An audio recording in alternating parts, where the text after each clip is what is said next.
દક્ષિણ ભારતમાં સાઉથમાં એક સંત થઈ ગયા જેનું બહુ મોટું નામ, જેને દક્ષિણના કબીર કહેવામાં આવતા હતા, તિરુવલ્લુવર.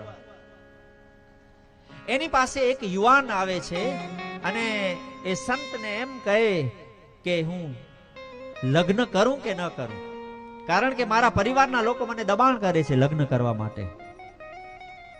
તિરુવલ્લુવરે કોઈ જવાબ ના આપ્યો.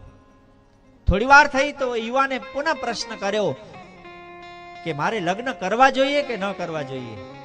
તિરુવલ્લુવર મૌન રહ્યા છે. ત્રીજી વાર આ પ્રશ્ન થયો ત્યારે તિરુવલ્લુવર આમ કાપડ કાંતવાનું વણવાનું કામ કરતા, એટલે એની પત્નીને બોલાવ્યો. એટલે એની પત્ની આવે છે. એની પત્નીને કહ્યું, બપોરનો મધ્યાહનનો સમય હતો, એની પત્નીને કહ્યું મીણબત્તી લાવો. આ યુવાન દ્રશ્ય જોઈ રહ્યો છે.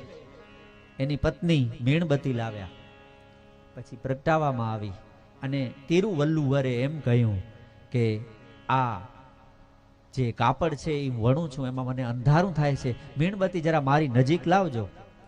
અને ઇતિહાસની ઘટના છે, નોંધાઈ છે એના જીવન ચરિત્રમાં, કે એની પત્ની આમ મીણબત્તી સામે રાખે અને તિરુવલ્લુવર જે કાપડ હતું એનું વણાટ કામ કરે છે. થોડી વાર થઈ, મીણબત્તીને ઓલવી અને કહ્યું હવે આપ જતા રહો.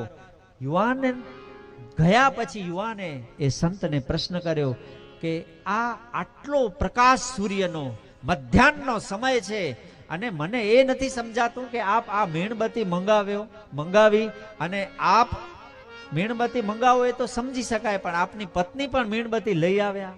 અને એટલું જ નહીં કે આ આટલા પ્રકાશમાં મીણબત્તી પ્રગટાવવાનું કહ્યું તો મીણબત્તી પ્રગટાવવામાં આવી અને આપે વણાટ કામ કર્યું, પત્નીને કહ્યું કે અહીં પ્રકાશ કરો. આ મને સમજાતું નથી, જરા મને આનો જવાબ આપો. ત્યારે એ સંત એમ કહે કે આવી પત્ની મળે તો તારે લગ્ન કરવા જોઈએ.